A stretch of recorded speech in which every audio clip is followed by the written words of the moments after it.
Okay, gang. Coldest night of the year, but you will soon be warmed. It is my very great pleasure to, I don't need that, I'm too loud, to introduce Christopher Witmore to this audience. Chris is a Red Raider from Texas Tech University, where he became associate professor in 2011. Now, hailing from North Carolina, he did the Go West young man thing and holds a Stanford PhD. And while at Stanford, he was instrumental, it's very clear, in the development of some of Stanford archaeology's signature elements, such as the metamedia laboratory. Now, laboratory is a word I do associate with Chris, given his passion for finding or creating spaces for intellectual experimentation and periodic explosions. And he's been part of such gatherings at Duke, Oslo, currently at the National Humanities Center, and of course here at Brown. Now, like Trebonianus Gallus, Chris is very tall. It's my favorite slide idea. Trebonianus was a very tall emperor, period. That's right. So Chris is very tall, and that scale quite fits his range in his fieldwork to date, from Hadrian's Wall to POW camps, in his interests from science and technology studies to cows, in the array of media from photo blogs to op-eds in high-class places. He employs all of these to talk about archaeology. And as he will tell you himself, Chris thinks constantly about the discipline of archaeology, its history, its permutations, its percolations, and its future. And that I am very far from sure that enough of us do, and that is to our peril. Now, I could talk a lot more about Chris's upcoming project in Samothrace, or his multiple editorial roles, or his list of grants, or his well-on-the-way books, but let's get on with the show. Please welcome Professor Christopher Witmore, who will speak to us about old lands, archaeology, chorography, and the Eastern Morea, Greece. All right, Chris?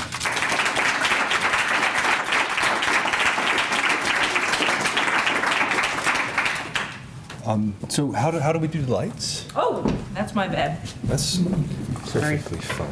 Yeah. There we go. Scene 2.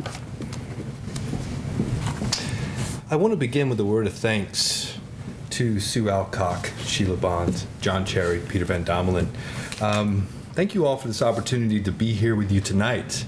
I also want to thank Jess Porter and Sarah Sharp for all their work in facilitating my visit. I'm grateful, thank you. And I'm also grateful to the hospitality that the Institute community has shown to me yesterday evening and today. Thank you all. Now, it is a great honor for me to present here for the first time a project that has occupied really the better part of a decade. 3 very productive years of which were spent here. Well, not here, over at 70 Waterman Street. What is more, the Joukowsky Institute is and has been a vital wellspring for my work, as it is for others, in what I shall venture tonight to call a new archaeological appreciation for old lands, or in short, chorography, the study and articulation of things, whether trivial and mundane, old or recent in chorai, inhabitable, lived spaces. Such an archaeology would regard as its object of concern things situated within an environmental milieu, an interwoven mesh that makes up the human and non-human world. So before I begin, let me explain this phrase, environmental milieu. Heidegger speaks of the world of being there, as a sort of meeting in struggle of 2 energies that overlap and force each other into view as what they are. He calls them earth and world. The forces of earth, from plate tectonics to the mixing of ocean waters, are what science can make explicit in part. But they are also forces of which we are continually, if dimly, aware, from the air that we breathe, to the light snow that falls on you outside, to the lie of the land as seen from various times of day. Now, the energies of the world are what we as situated beings do with this earth, quarrying stone, holding boundaries between fields, building terraces, or traveling by train. Now, what's powerful about Heidegger's point is that we can never separate these energies of earth and world from one from the other. As traditional thinking separates nature and art, each brings the other into view. We feel the force of air because we sit by the open window of the train. We see the glitter and brightness of stone, an example Heidegger famously employs, because stoneworkers quarry it out of the limestone outcrop and raise it high in the air. The stone was at home in the earth, not being seen and not being bright, although it has to be raised up for its nature to appear in the way that it does within the wall. You see my point. Interaction and enmeshment is key. It is the meeting and struggle of land with terraces, railroads, bridges, ruins, aqueducts, olive trees, and innumerable other things that makes up the environmental milieu for archaeology. So, two whitewashed columns, which were once part of a temple complex, must not be thought of simply as being forms out of place with respect to their original position.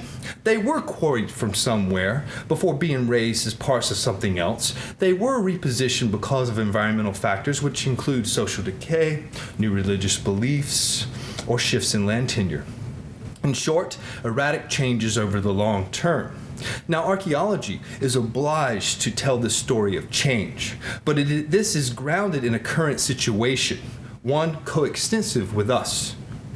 The place of the columns are fundamental to their being in themselves, just as our experience as archaeologists of the parking area by the Church of Taxiarchon is tethered to the effective material dimension of being there.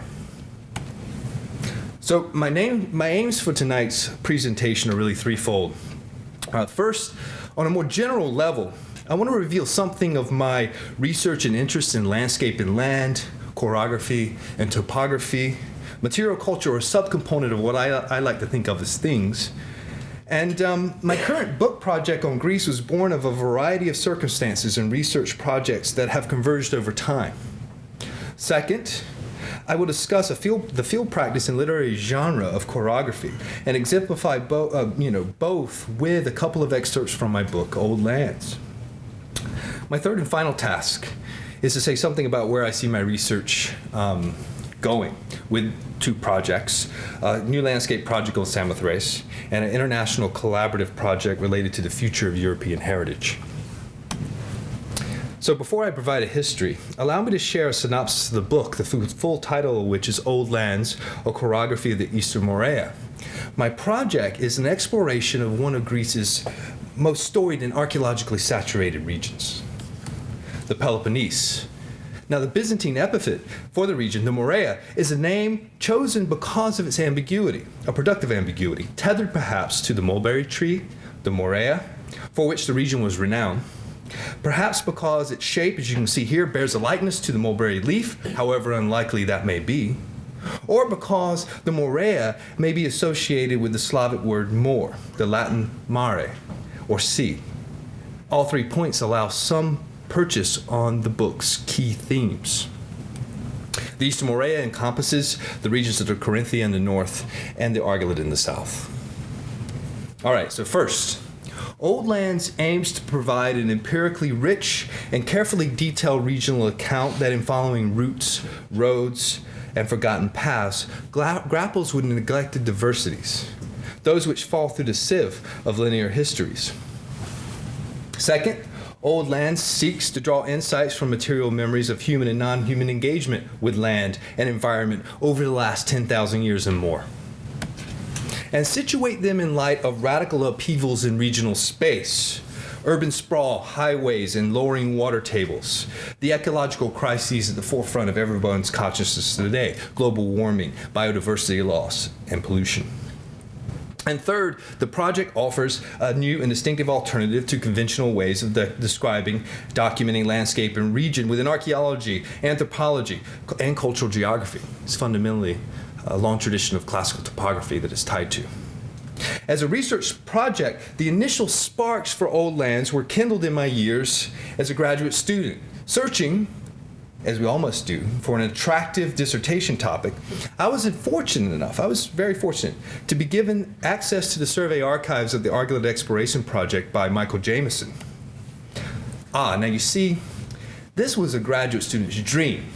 I mean, think of it, right? To be handed a body of material with the creative expectation of doing something new. I mean, this is perfect. Something different. I quickly came to realize that the contents of those cardboard boxes bridged a rather significant divide between the material world and a final publication. Indeed, all the steps between the land and the final document were present. This came at a time when epistemological questions were again at the fore. Epistemology being a big word covering the construction of knowledge, the methods and results of archaeology, combined with an occasional assessment of their effectiveness. So here, Michael Jameson handed me archival materials that spoke in a detailed way to the relationship between archaeology, its achievements, its object of study. With this realization, I crafted an aim to develop a model of Mediterranean survey practice. Okay, so what? Really? Look, there were a lot of models around, but my suspicion was that those models inadequately described this labor. I wanted to understand how we moved across all the intermediate steps between a material-strewn surface in the Picro-Daphne Valley, in a fallow field in the Picro-Daphne Valley, to a ceramic storing table in Quilada, to a lithic assemblage and a laboratory in Naflion, to a final publication on my bookshelf. So I had a question. How is archaeological survey knowledge produced? You see, accuracy, I believe, was built into the traceability of the archaeological endeavor. And building upon that labor, it must be possible to develop a practice of retroactive verification. After all, things of the land do tend to change. Having been trained as a master's student in a Northern European tradition of landscape archaeology, I also believe that it was more to be said and done in returning to the Southern Argolid. There's always more to be said and done. But what is said need not be eliminative or hypercritical in character. It can be complementary and enriching. That, of course, does not mean good critique is absent.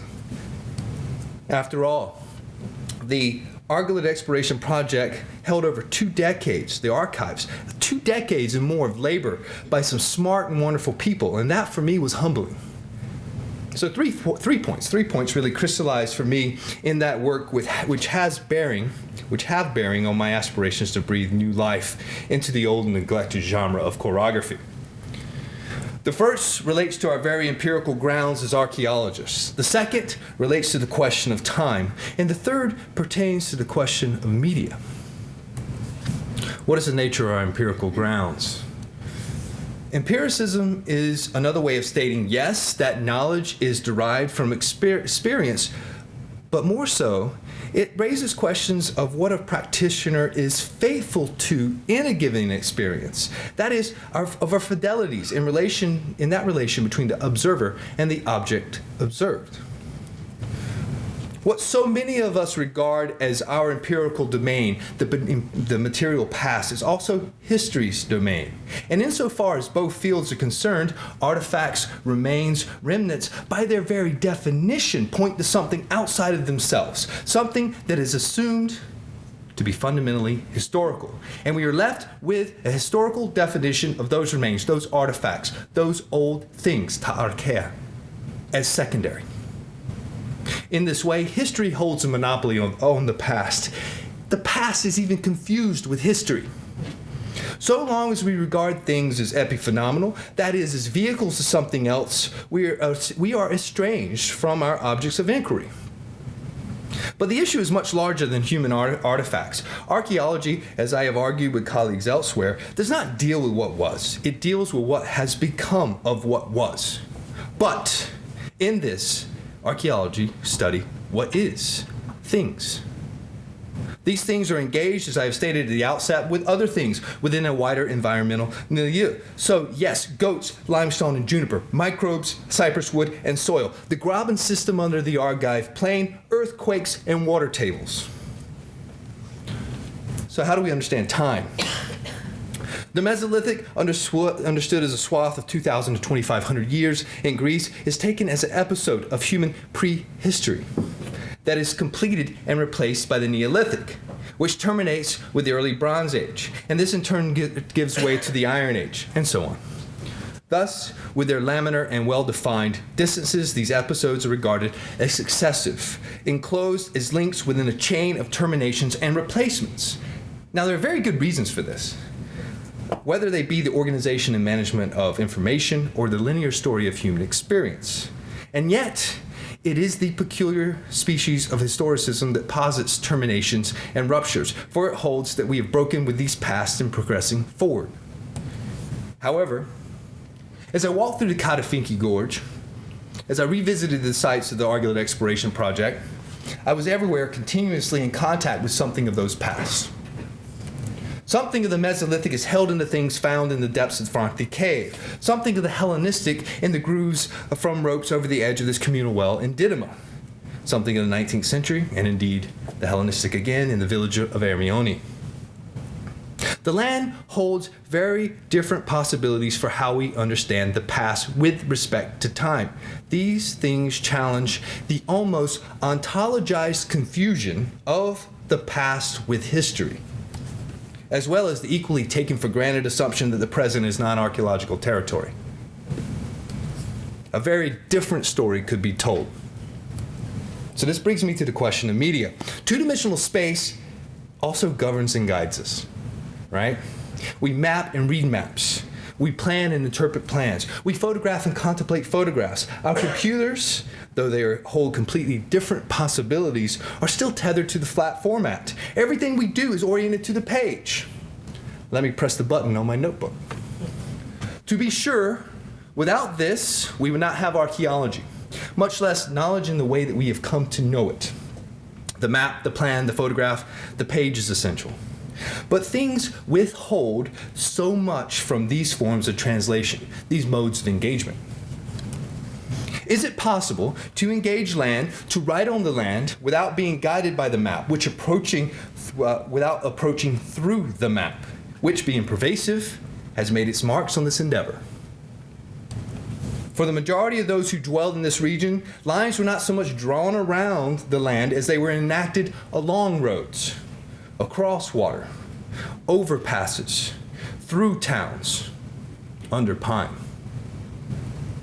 Again, this is not a question of either or. This is not an issue of my approach is better. Rather, it has to do with complementarity. While not denying the power of linear syntheses or flat projections, the project aims to generate a regional account that involves many entwined times and manifests many other spaces besides those of the map maker. So these 3 points, the empirical grounds of archaeology, time, and media, constitute the groundwork for my current book project, Old Lands. This project uses a simple device of writing during the movement along an ancient way between Mycenae and Proxima, while strolling in the streets of Naflion, or walking along among the groves and ruins of Trizina. By approaching a region as one moves on the ground, one is forced to place conventional framing devices to one side. Indeed, the matters of concern that center the discussion follow on those entities present in a given situation: the vines, the trees, the weeds adjacent to a dirt road in Cleone, the abandoned mud brick house that crumbles in the midst of a concrete apartment block along Naflion Street in Argos, the independent fisherman, Michalis, who blames commercial aquaculture for his ever-shrinking catch off Plataea Island. To follow these paths is to maintain a fidelity to the things that mediate the empirical connection on the ground, or, as the case may be, on the water. Thus, the book aims to generate a regional account that meets the land and its inhabitants halfway in its co-articulation, in its co-realization. The term chorography is rooted in the Greek choreographia, a combination of chora, land, country, place, yes, or choros, a definite space or place, and graphia, writing, graphos. Following Strabo, chorography refers to a practice of describing, delineating, and documenting a region as one moves on the ground. the 17th and 18th centuries. In the 17th and 18th centuries, choreography was associated with antiquarian studies of community and history, memory and ruins, places both vanished and extant. Concerns over empirical detail, authenticity, and faithful witnessing are long-standing attributes of choreographical practice. Part of the appeal of a pre-disciplinary genre such as choreography rests precisely in the insights it sheds on our matters of current transdisciplinary interest. Following the old ways of a region leads to topics concerning plants, microbes, stone, toxins, heritage, the character of community, issues of deep ecology, and ever-changing relationships between humans, their fellow creatures, and their wider environmental milieu. So how is this structured? The book is divided into 29 segments, each effectively a micro-chapter. Segment 1 through 12 moves from the Isthmus of Corinth to the city of Argos. Segment 13 through 23 attends to the old ways between Argos and the port town of Hermione, ancient Hermion. Segments 24 through 29 cross over the Adhires Mountains to the island of Aegina. Along the way, each segment takes up a key theme, one carefully melded with detailed discussion of the features and materials encountered. From Corinth to Cleone, segment 4, for example, races along the Moreas, which reduces and compresses old geographical barriers and distances. In contrast, segment 5 walks along a series of footpaths between Cleone and Nemea, engaging memories that lie in the margins of agricultural plots. Segment 12 is a synkresis, a comparison of kingship between Plutarch's Pyrrhus and the democratic polis of Argos in 272 BCE, as written at 100 CE. Segment 20 takes up differences in the definition of land and belonging between Mesolithic foragers and tenant farmers under Ottoman overlords, Turgut Pasha. 22 discusses the olfactory burden of living with one's own shit in a polis without sewers or cesspits. Some segments cross over paths taken by the Turkish traveler Evliya Çelebi in 1668, measured in the unpublished logbooks of William Martin Leake on the Ides of March, 1806, or paced out by another artillery captain, Bernard Steffen, during the winter of 1881-1882. So, I've shared my motivations because of the importance of my own location in this work. One has to reconcile authentic witnessing, what I have referred to as empirical fidelity, with a vital and committed authorial voice of our own. The Eastern Morea has been my research area for over a decade, and yet it is a land that I've only passed through and never inhabited, renting rooms here and there, relying on the hospitality of Greeks and non-Greeks. I follow in the footsteps of others that have lived and died, loved and fought for this land. Ancient geographers, Roman pilgrims, Venetian officials, Ottoman overlords, antiquarians and archaeologists, farmers and fishermen, regular people.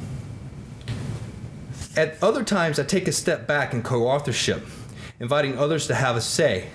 A region should be a collective statement rather than that of the individual. At least that's my 2 cents. Now, I want to delve deeper into the details of the project and summarize for you 2 segments extracted from the book. The first is historical. The second is centered on a walk that I did in the company of others in 2007. So, segment 8.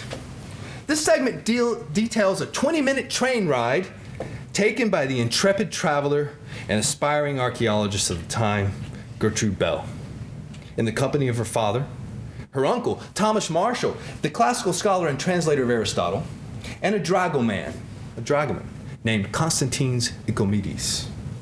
Through the treatise passed from Nemea Station to Mycenaean Station on Wednesday, April 12th, 1899. Now, it is a journey that takes place 3 days shy of 13 years since the completion of the Athens-Argos-Corinth interchange. It is a journey that follows a new kind of traveler in Greece, one who is already well synthesized to a new mobility, one which radically changes human rapport with these old lands. Historians of technology have long understood that how railroads signal changes in speed, distance, time, volume, and power. The speed of movement, the distance traversed, the guaranteeing of time synchrony, the volume transported, and the mode of power.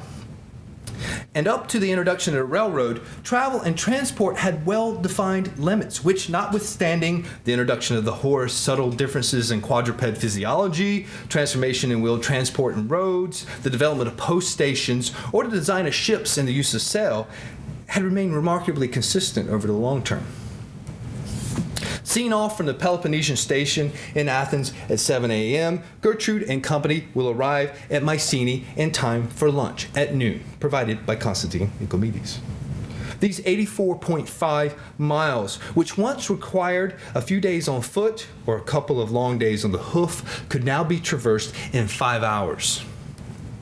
So here is a challenge with this genre. This segment moves back and forth between rich descriptive detail of the things and places encountered along the way, the valley bracketed to the left by the three-hump maps of Panagodrachi, a slope speckled in gray rock, red earth, Phrygiana, and to the right with slopes covered in a patchwork of pseudomachy, Phrygiana, and agricultural plots, some under cultivation, some left fallow, and some clothed in scarlet anemones. Gertrude's favorite. And a larger thesis is related to a new mobility, one which would give new definition to Greek geography. So these things are melded together. So allow me to give you some sense of what I'm attempting to do here. Out of the coach windows, the steep lower slope of Agrilio Vuni rises to the right. The stream at the bottom of the pass slices deep to the left. Hugh Bell, Gertrude's father, checks his pocket watch. 11:45 a.m. With the railroad, a uniform time set with respect to Athens replaces local times. This small change loosens yet another obligation to one's immediate position. Prior to a uniformed railroad time, the position of a place with respect to a line of longitude determined its time within Greece, reckoned by the position of the sun. 11:45 in Athens occurred 3 minutes and 15 seconds before 11:45 in Corinth, and 3 minutes and 45 seconds before 11:45 in Argos. In the ancient world, locality and sun mediated time reckoning. With the railroads, time breaks with both locality and sun, and in all but one locality, Athens. For the first time in history, one can stand in Argos at noon, reckon by the hand on a clock, and assume that it is the same time in Athens. Uniform time shores up the foundation of railroad timetables, which translates into a regular schedule, a small step in that increasing evaporation of an erstwhile geographical space. Spatial idiosyncrasies now succumb to new routines. The train swings left into another turn, one forced by the slope. A steep descent by Greek railroad standards. Between Nemea and Mycenae, the Trans-Peloponnese line achieves its maximum gradient, 1 in 40, even though the line will descend over 200 meters in this short distance. A smooth gradient and a wide curve provide a contrived and even surface that dulled the exterior world enough to allow the locomotive to live up to its namesake, locationally mobile units. Bell's journey from Athens to Mycenae in the comfort of a mobile waiting room constitutes a day out from the pass and all its former hardships. Traffic through the pass would no longer involve a requisite stop at the canon of Dervanakia, or either of the Dervini. The Turkish word Derbent or Derveni refers to both a mountain pass and a guard. Here, under the Ottomans, one was forced to pay a fee of a piaster or two. That is, whenever the guards happened to be present. Exempt from both the constraints of topography and the whims of local guards, travelers now pay at the station, or, as with Bell's journey, they have their dragoman see to it. The train completes another curve to the right and soon crosses the elevated heights of a bridge. Out the window to the left, slopes, still benefiting from recent rains, slide in deep, verdant hues towards the valley bottom. Thickets of oleander, myrtle, and arbutus embrace the stream. Fraser. Beyond, the majestic peaks of Prophetess Elias and Sara tower in the distance. Actual entities that have been part of travel through this pass for thousands of years. The myrtle, which offers shade, the wheeled ruts in limestone, which guide the cart, the rocky crossing in a clear and shallow stream, the taste and sound of the water moving in the channel along which the Nemean lion once lurked, the numerous tortoises that now remain, recede from the immediate peripatetic experiential interactions of passers by train. These things either gather new status as elements of contemplation within a scene now viewed from the comfort of one's seat, or they recede from association altogether, awash in a kinetic Greek countryside framed by a series of windows in a room. The smell of time is masked by the pipe smoke in the cabin. Land becomes landscape, and a pass, which had been a factor in transport for thousands of years, is transformed into a smooth descent from Nemea station, the slight jolts of a few turns, and a curiosity in the background. Belle and her party are no longer privy to the haunted recesses of a lion. They will not happen upon the abject memories of Donnelley's defeat, held in rough stone walls thrown up by the Greek defenders, the bones of horses and their riders scattered throughout the pass and along the flanks of the hill. Such things are less likely to be historical references observed from a window than imagined objects of conversation. Save for a few shifts in body weight that result from turns dictated by landform, the pass itself recedes as one draws back the window shade. From the comfortable angle of the interior, the railroad ensured that the treatise pass was hardly different from any other smooth, evenly graded stretch of meter gauge rail in any other location within Europe, built on the consistent routine of a timetable. From the angle of the uncomfortable interior, the act of traveling ceases to exist as an experience of specificities on the ground. The old ways of movement are replaced by mobile rooms at an elevated distance. Now, look, the whole point of the book is to reclaim locality, so I'm setting it up as a foil to tear back down. All right? That's what archaeology does. It cuts through this. However, succinctly, with choreography, the line followed by the narrative shifts from a timeline to a concrete path. In this case, the railroad. So here, returning to my core aims, it is the object of archaeological concern that guides the synthesis and grounds the discussion of a radical transformation in geographical space. This is a long-time aspiration of our field, archaeology, to have a synthesis that can challenge history. A past experienced and understood in a particular way for thousands of years comes to be experienced and understood in a completely different way, which seems natural, but is also quite estranged from the way that it was. After the railroad, we are enmeshed in a very different world, Heidegger's term, insofar as the treatise past was concerned. Okay, so the second segment. It's a segment that I chose for several of you here in the audience, Felipe, Sue. I was thinking about you and kind of choosing this one simply because it connects to a lot of your interests. And it's a segment that I'm in the middle of writing, so I would love some feedback. All right? I'm currently in the midst of writing it. It's a segment that takes place on August 16th, 2007, reiterated last summer. And it begins with a visit to the grave of Humphrey Payne, the excavator of the Heraeon at Parachora, in the cemetery of Agios at Mycenae.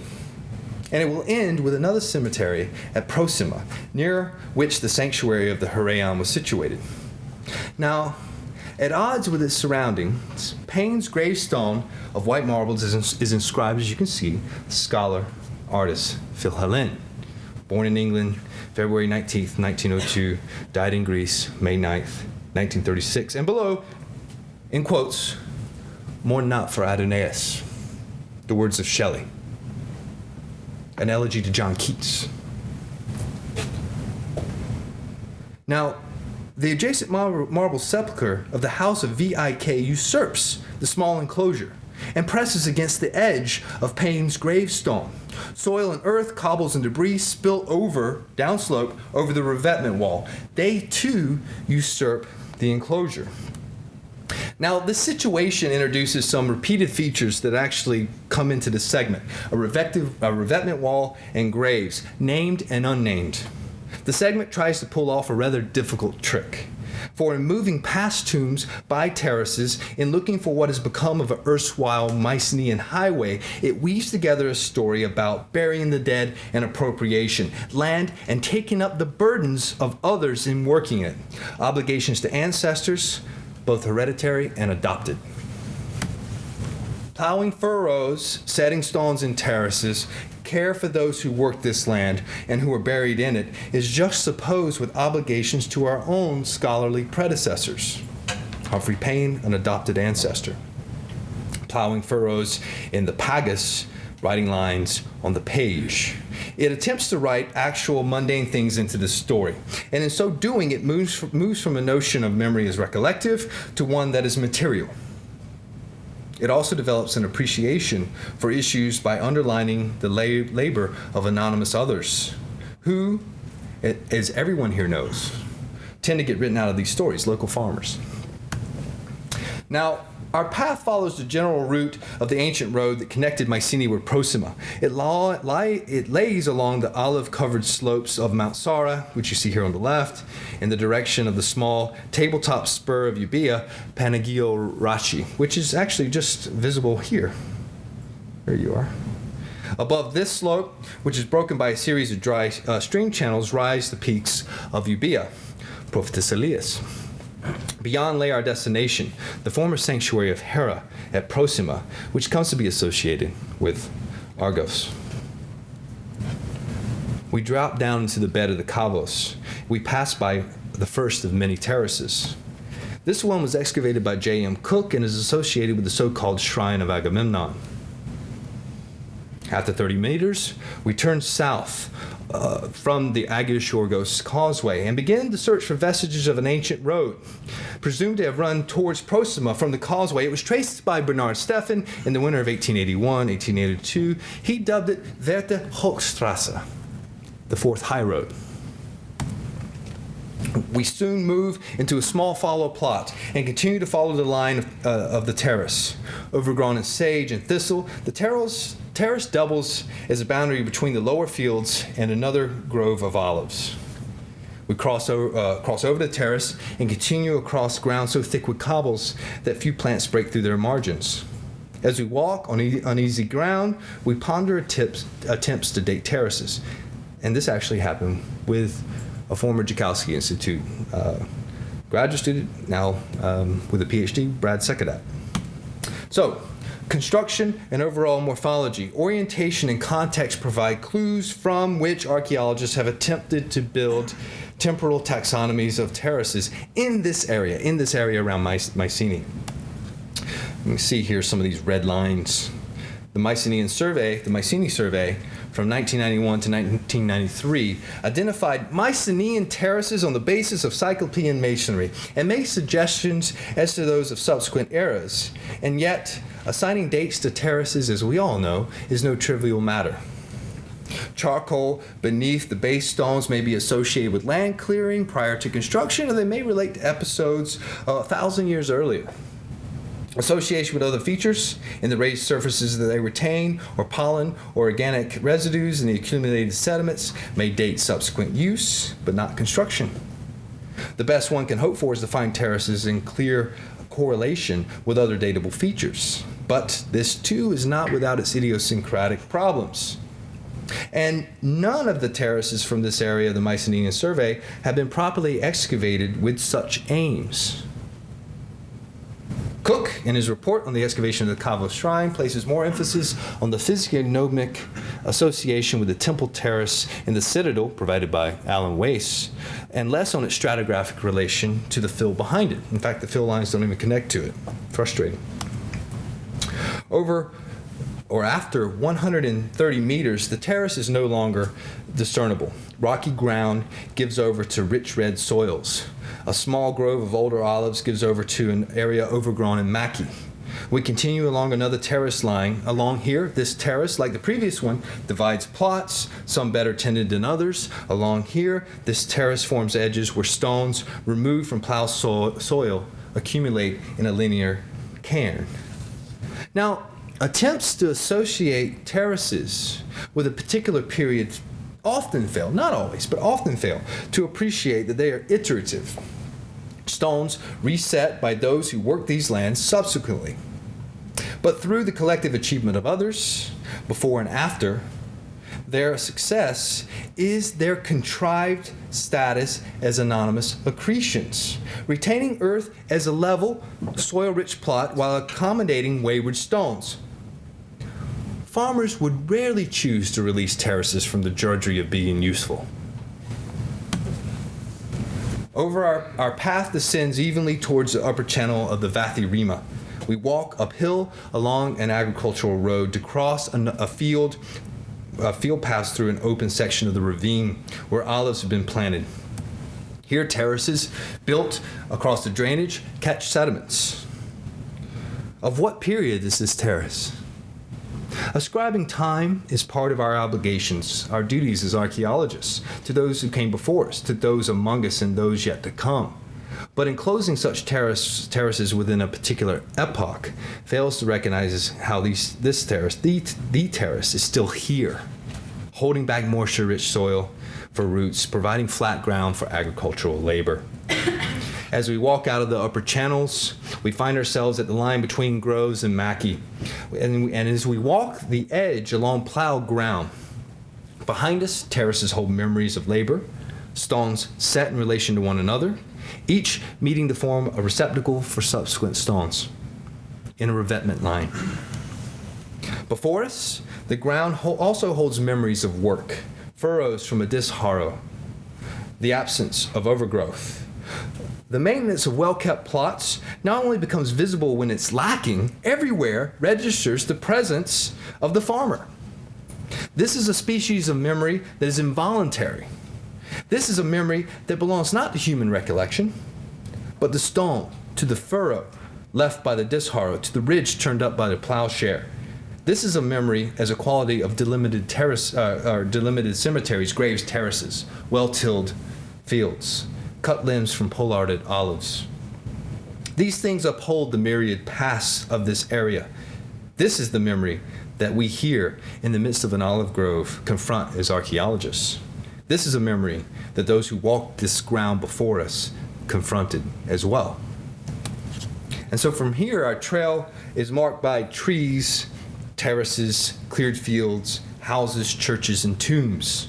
Late Helladic tombs, geometric burials, 18th century cemeteries associated with the abandoned villages of Plesia and Vraserka. That's a Slavic term meaning the place with waters. The segment ends at a trail of late Helladic chamber tombs and 3 ridges behind the Argive Heraion. Time's running short, so allow me to provide you a condensed version of the story of this segment. Working the land is tied to an obligation to predecessors, both hereditary and adopted ancestors, who, as parent sparks, ignite a fire that continues to burn in those who follow their paths by bearing their relinquished burdens. And yet these things are involved in upholding those very obligations. We mourn not for Adonais, because though biological death has occurred, something yet endures through things abandoned, recognized as achievements by those who work the same lands, those who bear similar burdens, as both added encumbrance and helpful support. Just as the oblivion faced by others is not undone by the realities of their labors seen in field lines, plots free of weeds, terraces sustained, agricultural roads, and the corpse placed in the graves.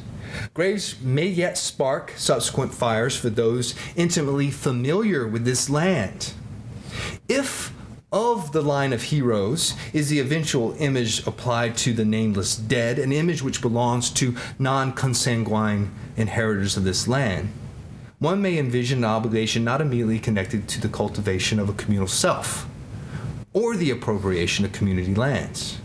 Inheritors attend to dead others out of an almost primordial sense of care and guilt, which is part of the responsibility one feels towards the dead buried here. A dead whose labors are now shared by those who come next and who recognize the need for others to do the same to them. Or for them. Okay, so all this is drawn to an end with tombs that have been cleaned of all their contents by their new caretakers in an accession to the hallowed word. Removing nameless corpses is its own species of appropriation, here where temples were built and votive offerings were left by Argives laying claim. So archaeology is written into the story of this land, just as those former places are there. And it also challenges the kind of thesis that we get from, say, de Polignac, where, yes, land is kind of central, but it moves from a plain to the edge. There's no recognition that actually within the Argive plain, soil, the moisture content of soil, mediates where you plant things. Every historical example we have of the Argive plain has no trees in the middle, they're all on the edge. People who live with this land, who work this land, are the kind of sparks that ignite the fires that others then appropriate for their own reasons. And it's about writing a very detailed locality as not a challenge, but as a complementary thesis to what de Polignac offers with his notion of appropriation. Okay, so much for the what and so what of chorography. I will now end with the what next. The what, so what, and what next. Great trilogy. At the invitation of Bana Westcoop of Emory University, I'm in the process of beginning a new landscape project on Samothrace. And this would follow in the footsteps of the energetic Dimitris Matzis, who has laid much of the groundwork for the archaeology of the whole island. And what an island it is. 178 square kilometers with Mount Saos rising to 1,611 feet. I don't think anybody's actually done the change in square footage where you move from the flat ground to the actual vertical encumbrance. That's over a mile high.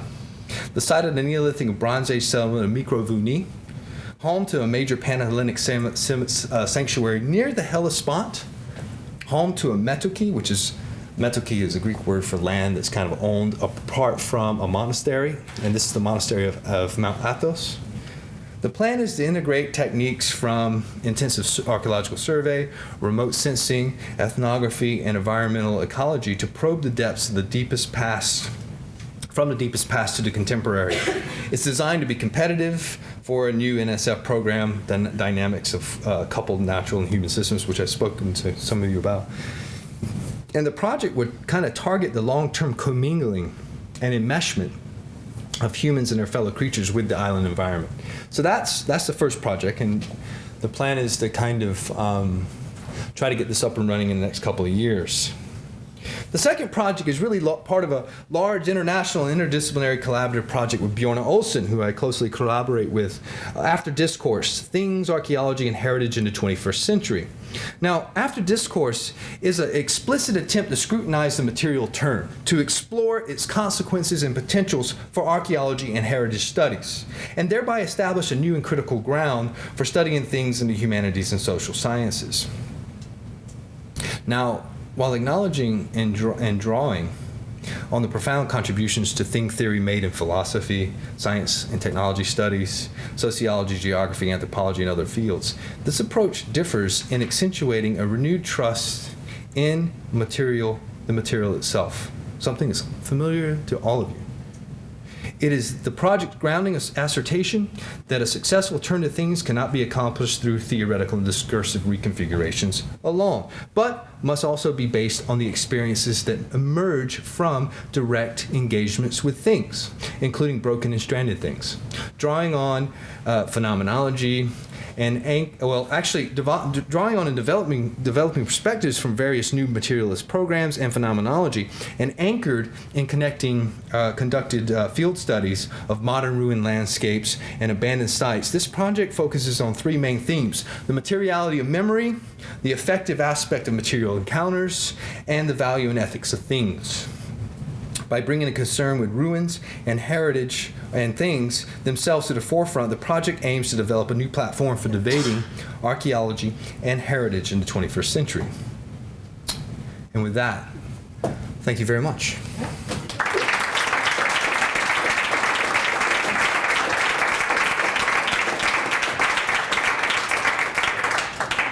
You know, the term a walk down memory lane is often used, but rarely, I think, is it so positive, at least for me, hearing this talk in all sorts of ways and seeing places I have walked myself. I'll thank Chris and open it up for questions. Ian.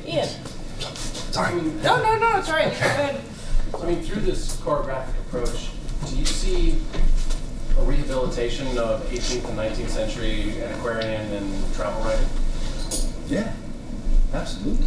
I mean, I think that you're breathing new life into an old genre, and in light of the circumstances we face, there are new potentials. There's a lot missing from the margins of travel writing in the 18th and 19th centuries. I think that the kind of effective material description and being there that archaeology could bring could really do a lot more to it.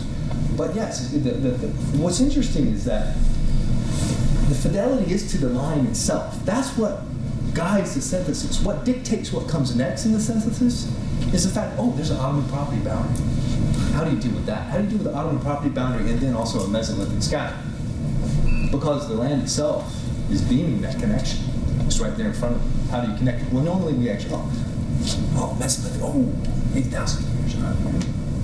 That's something else. No, actually, they're asserting themselves in connecting interesting ways. So the trick with the chorography is to come up with a thesis that actually can connect them. And a great thesis, of course, is the definition of property, the ways in which the Mesolithic sense of self and belonging is tied to land, and the kind of strange belonging that goes with tenant farmers under Ottoman overlords. That's how you do it. Or at least that's how I'm trying to do it. Sheila. Chris, thank you. Talking with you is often like riding in Gertrude Bell's train, jolts on and your perspective changes immediately, so thank you for that. My question relates to the book project that you described. You mentioned historical ecology related to the Samothrace project, but with the book project, you directed our attention to the land, which then turns to landscape, but I'm wondering how you resist essentializing that land into being the same olive trees there since antiquity. How much are you curious about changes in agriculture, disruptions of water flow, etc., in the experience of the landscape? That's great. Great question. Well, Sheila, if I'm going to take the risk, of saying what's different about archaeology in relationship to history. For history, the past is kind of the arche, it's the starting point. For archaeology, that's the telos, that's the outcome. If we begin with the past as a starting point, then our abattoir at Winchester is a Roman garrison. We miss the fact that it was an abattoir. We miss the fact that that abattoir was turned into an enclosure, and that enclosure became a mound and then a kind of landscape feature. So you put that on one side. You say, actually, the thing that I'm encountering it can't be reduced to the past. The past is a component of it, but it offers up other things. Felipe's work on the census does this, right? It says that there are effective aspects of the thing itself that allow you purchase on actually then making that connection to the past. What we then do, the challenge is to draw the past out in that connection, that effective relationship. And so driving in the way that I was just explaining to Ian along this segment, these Mesolithic scatters become a kind of guide into talking about a long-term relationship to land. They become ways of telling stories. I said that the past is confused with history. Well, the reason I said that is there's all kinds of ways in which the past has lived and been part of human societies that aren't history necessarily. There are ways of telling stories, there are ways of connecting, there are ways of drawing a kind of connection to contemporary issues. And that's in fact what we do. So I think that component of bringing out the past is something you try to affect every time, because that erstwhile is part of archaeology. But chorography itself is a genre that's not limited to archaeology. It involves anthropology, ethnography, and other things. So the archaeological vision is a component of a kind of concerted effort to tell all those stories. Is that getting? Well, you sort of dodged the essentialism and Let's go back to it. romanticism, possibly. What's that? Romanticism. Oh, romanticism. This is a hobby horse here. I think you're being romantic. Actually, what's wrong with that? Actually, there's a lot wrong with it in the sense of reductivism, but if you actually have a kind of thesis where the actual land is inexhaustible, that I'm not going to corral it into this perspective or wax lyrical or nostalgically about it, but actually deal with it as an empirical issue, then that problem becomes a component of many different ways of getting on the land. You see what I'm saying? I think that Sheila's point about the water tables are essential. I mean, imagine going across the Argive plain. They've drained the water down hundreds of meters. Yeah. Waters that were never tasted by ancient mouths were actually drained down before 1950. They never drew a well down below 10 meters in the Argive plain. They went down to 100 meters in the last two generations. Those waters are now filling up with salt. Poseidon's returning, claiming his plain back from Hera. There are no cows in the plain. Hera's gone, Poseidon's back. I think that there's a thesis there about the loss of agriculturalists. Between 1900 and 2000, we've seen 50% of our world with agriculturalists, 5% and now 2%. That is a counter-revolution comparable to the end of the Neolithic. Neolithic didn't end of the Bronze Age, it's ending now, end of the last century. Sure. No, I'm agreeing with your interest in the long. You're firing me up. Cultural, You're firing me up. biography. This is fun to go ahead again, Chris. But I'm curious about not just the continued existence of the object in the land or landscape, but I'm also curious about the landscape surrounding the... Yeah, I get that. No, I get your point there. Yeah. Well, that's why that's a complementary thesis. I'm doing this choreography in a region that's full of wonderful survey projects that have done that and talked about the landscape as this bigger region. I'm going right through, Lehman's incredible work on the Argive Plain. This book is incredible, Herbert Lehman did this book in the 1930s. It's one of the best pieces of work on landscape around, and he's dealing with the plain as a whole. He's dealing with the plain in that way. But that dealing with the plain as a whole doesn't deal with that perspective from that root. That root is a complementary aspect to that overall vision. Yeah. And so they're meant to work together. That's the complementarity of it. And that's why that comes in as kind of a, that challenge that I did with the Argument Exploration Project was to say, what kind of synthesis to be complementary to this? Okay. Johanna. Hi, I'm sorry I was late. So really question is relevant. But it's also very kind of like abstract and weird question, but I feel like if anybody... Go for it. Yeah, go for it. So I guess one of the things I see that when you were the word romanticism was just raised, and for thousands of years, we're so conditioned, whether we know it or not, by Pausanias to see the whole Greek land is so numinous and all stuff buried in it, and everything is so heavy and textured and weighty. But I guess one of the things that I wonder, and I'm not going to claim that I have a huge amount of experience with this, but with talking to people who work this kind of land, it seems to me that when they look out and see the land that they have, certainly if it's been in the family, whatever, that's important. But it's kind of, they look at that blank space and they'll say, this is what I want to do there. This is what and here's my plan for, this is how I'm going to divert it. It seems so sort of future looking. And I was wondering if the futurity is, and this is why I say it's a weird question, but if anybody can deal with it, I think it's for you. How do you account for that kind of pragmatics of what it takes to deal with this kind of land and the ambition of sort of wanting to make it always do more for you? It's great. It's a great question. And it's a great challenge actually. It's a great challenge to actually deal with that question. I think there's various ways you can do it. In the segment that I just presented, there's this kind of obligation to the dead. There's also anticipating your own death and caring for others, right? So you come to tombs not necessarily in veneration to begin with, but caring for them. You care for those dead because other people you're going to die and you're going to care for yourself. And this is kind of a primordial sense of futuricity in terms of your own death coming in that relationship to land. I think in terms of the plans for land, and changes. I've thought about it quite a bit with I wrote a segment that goes across the Argive Plain, and there we have something that's known as the Anavolos kind of irrigation system. This is a big, basically aqueduct built for the plain to supply water from the ancient Den, right?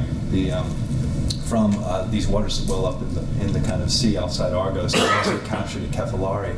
And that's all about the future in terms of sustaining these olive trees. These orange trees, and actually are trying to expand that system all over the region. And so, in a way, that actually becomes a very interesting thesis, because here you are in Greece, dealing with people that recognize that there was something out there that they didn't actually impact or change. But there was stuff that they did with land and related to it. This is the Earth world. To a position where you kind of see, as the junta did, that they can actually control this land by building this thing and actually generating waters. To a situation now where the Earth itself is deeming different possibilities and coming back and affecting that, entering into it. And that future of the land is always there, haunting the narrative that I'm writing. And that's just one of many ways. I think there's quite a few examples I can point to, but I think it's something I struggle with. Peter. That's an interesting point you bring up there, the orange trees you mentioned and the irrigation, because that sort of, I was thinking about the farmers and seeing some of the state of the fields that you showed there made me think of the European Union. And that takes you out of the valley, out of the plain, because in the same way the irrigation system that you mentioned, that was built by the introduction of a crop that hasn't been there for a long time, that was introduced from elsewhere. And decisions about... I call it the comfort tree. Well, okay, but decisions about whether to plant olive trees, to uproot vines, which I take is happening there a lot, those are dictated by the subsidy regulations of the European Union and the agricultural policy over the last 4 decades or so. Absolutely. And so how does that square with the sort of very localized, focused, and if you want, romantic perception of the landscape? Absolutely. This is critical because you go through that plain. Where's my food coming from? Not here. Where's this food going to? Not here. Most of that's transported to the Eastern Russia. The thing that also regulates is infrastructure, because they built all these juice plants in the area, and they've kind of locked themselves into maintaining those juice plants by holding on to these trees in a particular way. So infrastructure itself conditions this as well. It's not romantic. I mean, for Christ's sake, we can't look at this land and think of it the way that we once did. That doesn't work. This is a completely different world. I don't know where my food comes from. Actually, I talk a lot about carcinogens and the high cancer rates in this area, because actually they're spraying it with all these terrible pesticides. They're drinking the water as if they used to, and they can't do that anymore. You can't drink the water here. It'll kill you. Some of the highest cancer rates in Greece right here. Toxicity levels are tremendous. There's a lot of European kind of studies on actually the toxicity of the land. This is not a land that we've known. This is not a romantic approach. This is actually dealing with really some gnarly stuff here, abject. Fully fed. Soil poison. Is a book the right way to do this? I mean, your prose is powerful and it's visually vivid, and your energy is, as we know, overwhelming. How do you put that into a book, and how do you give it to somebody? I mean, is a book the right way to do this? And if it is the right way to do this, tell me why. And if it's not, then what on earth do we do? Yeah, it's one of many things, Felipe. I mean, at the end of the day, we got to get tenure and write books. But you have tenure. I don't have to. I have to write a book, but you don't have to. I'm writing a book. I like books. I like them a lot. There's an online exhibition that goes with this. I've done thousands of hours of video. I think a documentary is a way to do this. Also, what I'm doing right now is an effective way of actually communicating it. So these are the collage photographs that deal with it. I would have put a lot of more video into this, but actually logging and capturing the video takes forever. Not that making a 40-image collage doesn't. for a single. I think that all those modes are at our disposal. And the onus is on us as archaeologists to communicate them all. I have tenure, but I didn't get into this field to get tenure, man. I mean, why I do this is something else. There's a different thing that drives me. And that thing, at the end of the day, is an obligation I have to other people and telling the story of this land. If I pack up when I get tenured, then what the hell use am I to anybody? Who's your audience, Chris, for the book? It's a broad audience. You should make it scratch and sniff. Tactile. Well, it's you can seriously do this. It's. I mean, you are very good at these visual descriptions, but in this intimacy that you want to convey, how do you get to the other senses in a way? Yeah, I think that there's always a trick in kind of effective prose.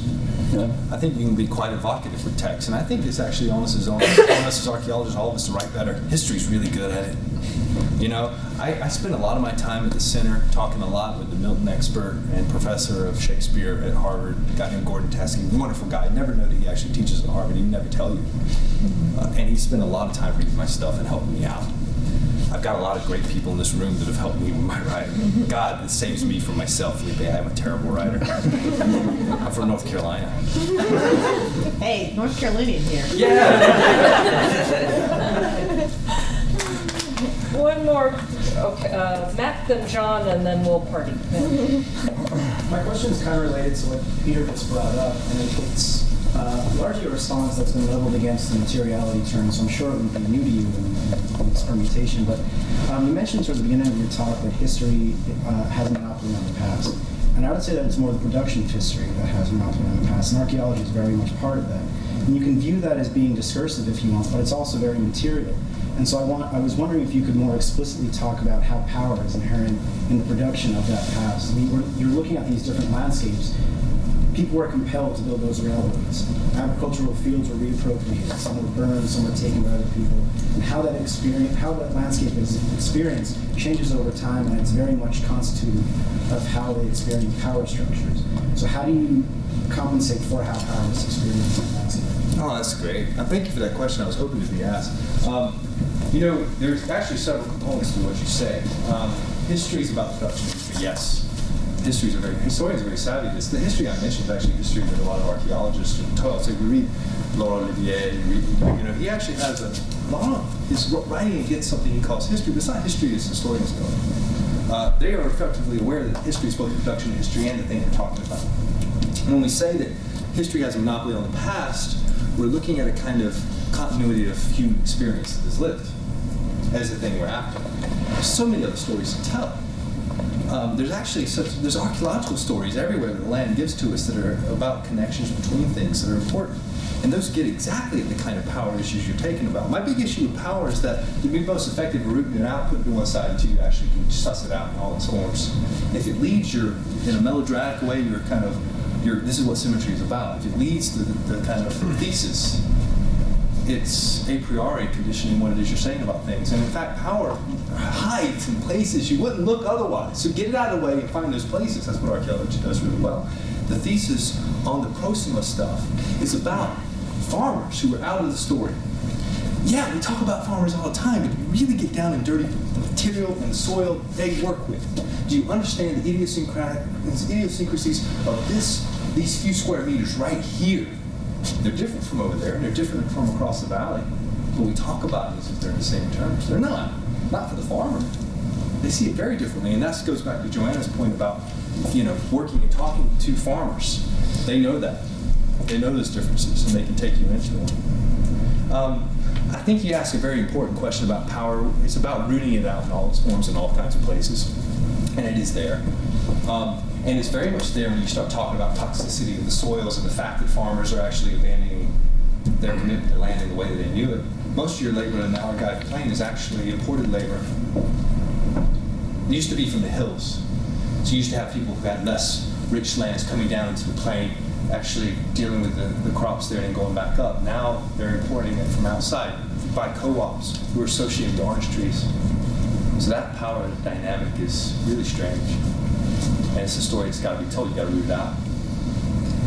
Well, John, last call. Yeah, so I'm just led to wonder whether you see movement, kinetic movement across landscapes as really a sine qua non of choreography as you're trying to do it. I mean, I know, from many conversations with you, and I've had the pleasure of walking through these very lands with you. I know that, some of your models and your ideals are people like, Gelb and Leek and Shalaby and all the rest of them, right, who were travelers, essentially. But then, the fact that Johanna mentioned Pausanias takes me back to the oddity that Pausanias is trying to describe Greece and its deep history, but he's not very interested in the act of travel, right? And the Troodos Pass, Pausanias going through the Troodos Pass is a classic case in point, right? He's at Cleone. He wants to get to Mycenae. He has nothing to say about traveling through the Troodos Pass, and so when Sir James Fraser writes his commentary on Pausanian, is on that very episode, he goes into paeans of descriptive praise about the oleanders and this and that and the other, and you actually the arborists. Yeah, you're right. You actually cited a few words from that yourself.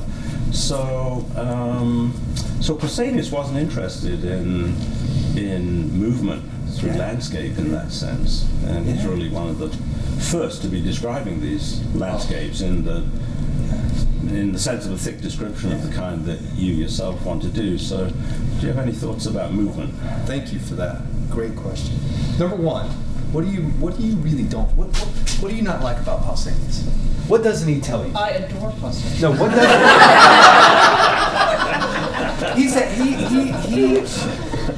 He doesn't talk. What doesn't he talk about that you wish he would have? You can learn. What was that? He's He's ambivalent to the contemporary. He's ambivalent to that. Yeah. We learn. Bubble to bubble. We give Pausanias a lot of help for not saying something about this stuff. Why don't we do that? I'm learning from Pausanias and learning that lesson. What he misses out can actually be a source of what I need to put in. So that's the first answer to your question. We need to write the contemporary into our own situation because we're just pulling off Pausanias in that sense, and we give him hell for not doing it. The other thing, because you can't anticipate, you're writing for people that you have no idea is going to read your text. They could be 1,000 years from now, and the only text that survives, oh, God help us, Gresham Captain. Hey. It'd be great for all of us. It's all wrong. But you don't know. I mean, you're writing for strangers yet to come in ways that they're not quite anticipating. You can't anticipate what they may be. And I know anticipation as to what's coming is a big important thing for you, John, and rightly so. So I think writing that in, that diversity in, is part of it. Movement, absolutely. You know, I'm looking to classical literature here. I think it can help us a lot. Meter, pace, the kind of structure of language as you move through. You look to Plutarch. Plutarch actually has a fantastic, I think you can actually almost see a ring composition in the way he actually does the life, the bios. He begins with Pyrrhus in watery circumstances. He goes to a place where Pyrrhus is in more watery circumstances, always in a situation where, kind of chaos is reigning, right? Watery language in the Greek. And then he dies in the kind of circumstances where the streets of Argos themselves are watery, so the words, the language itself can be used to affect movement. I think it's part of the whole narrative. The narrative itself is kinetics is everything. You happy with that, John? We all happy? Hey, that is a great praise from John Cherry. Yeah, I'll take it. that's actually pretty true. Watery and winey. Here we go. Yeah, going. Okay, let us thank Chris again and continue the conversation.